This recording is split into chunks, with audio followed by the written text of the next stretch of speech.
দেশের জ্বালানি খাতে আবারও অস্থিরতার বার্তা দিল ভোক্তা পর্যায়ের তরলীকৃত পেট্রোলিয়াম গ্যাস বা এলপিজির মূল্য বৃদ্ধি।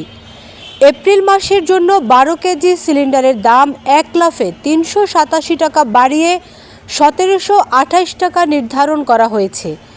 এই সিদ্ধান্ত নিয়েছে বিইআরসি, যা কার্যকর হয়েছে ঘোষণার দিন সন্ধ্যা থেকেই।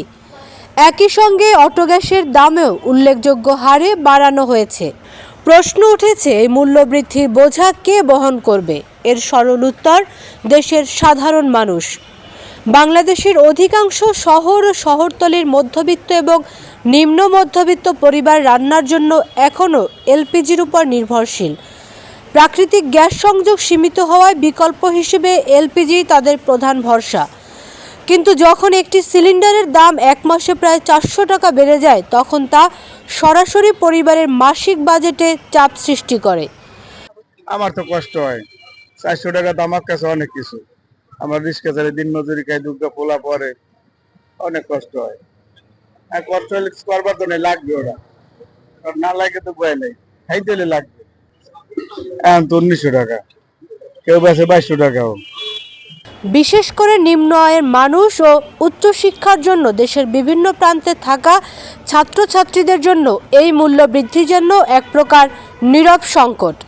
অবশ্যই বাড়তি চাপ, কারণ আমরা যারা বরিশালে থাকি, দেখা গেছে যে যারা হচ্ছে শহর কেন্দ্রিক যারা রয়েছে, তারা আসলে দেখা গেছে যে সবাই শহরে পড়াশোনার জন্য থাকে, চাকরি ক্ষেত্রেও থাকে। দেখা গেছে যে আমরা যারা বাসা ভাড়া নিয়ে থাকি, আমাদের কিন্তু আসলে সিলিন্ডারের দরকার হয়।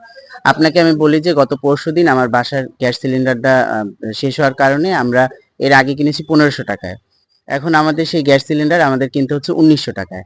তাহলে দেখা গেছে যে আমাদের প্রায় 400 টাকা বা 500 টাকা বেশি দিয়ে কিনতে হচ্ছে। আপনার এইখানেও কিন্তু সিন্ডিকেট আছে। আপনার হচ্ছে, আমি যেই দোকান থেকে নিয়েছি সেটা হচ্ছে একটা ডিলার, সেখানে আমি 100 টাকায় কমে নিয়েছি, কিন্তু আমি যখন সেই সিলিন্ডারটা আমি হচ্ছে দোকান থেকে নিব, তখন আমার 100 টাকা বেশি দিতে হবে। তো আসলে বাংলাদেশের এই সিন্ডিকেটটা আসলে আমাদের ভাঙা উচিত। আর হচ্ছে সবাই এখন গ্যাস নির্ভর। আমরা এখন মানে লাকড়ির যে চুলাটায় যেটা আমরা রান্না করি, সেটা আসলে গ্রামের মানুষরা বেশি রান্না করে, শহর কেন্দ্রিক মানুষগুলো সেভাবে রান্না করে না।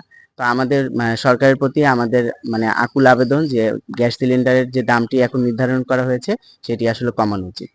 আসলে এটা তো আপনি যে কথাটি বললেন, সেটা তো আমিও প্রথমেই বললাম যে আসলে আমরা যারা হচ্ছে পড়াশোনার ক্ষেত্রে বরিশালে থাকি, দেখা গেছে আমাদের গ্যাসেই রান্না করতে হয়। তো আসলে সেই ক্ষেত্রে আসলে এই যে গ্যাস সিলিন্ডারের যে আসলে যারা মানে ছাত্র সমাজ রয়েছে, তাদেরকে তো তারা তো আসলে সেই 1900 টাকা দিয়ে গ্যাস সিলিন্ডার কিনে গ্যাসে রান্না করার মানে সম্ভব না। সরকার বাড়াইছে 387 টাকা, সরকার বাড়াইছে। আর কোম্পানি বাড়াইছে প্রায় 550 টাকার মতো। কোম্পানি বাড়াইছে 500 টাকার মতো, সরকার বাড়াইছে 387 টাকা। এখন তো গ্যাস আনতে পারতেছে না, কোম্পানিতে জাহাজ পাইতেছে না। জাহাজ সাইকেল আগে ছিল 1500 টাকা, এখন হয়েছে পাইকি 300 টাকা বাড়ছে। ভোক্তা পাওয়া যায় 1850, 1900 টাকা পাইবে। 1800 টাকা, 1850। চাপটা স্বাভাবিক, চাপ হয়ে যায়।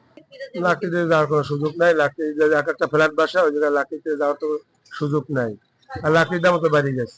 এখন পর্যন্ত গ্যাস আমরা সাপ্লাই যেতে আছি, বাকি সামনের দিনগুলোর কথা আমরা বলতে পারবো না।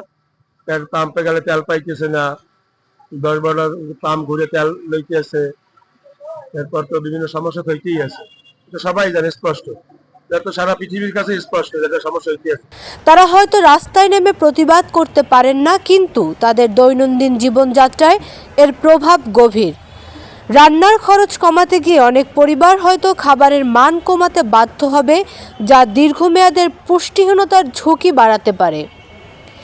এলপিজির এই রেকর্ড মূল্য বৃদ্ধি কেবল একটি অর্থনৈতিক সিদ্ধান্ত নয়, এটি একটি সামাজিক বাস্তবতা যা প্রতিদিনের জীবনে প্রভাব ফেলবে লাখো মানুষের। সাধারণ মানুষের জন্য মানে ক্রয় ক্ষমতার বাইরে চলে গেছে।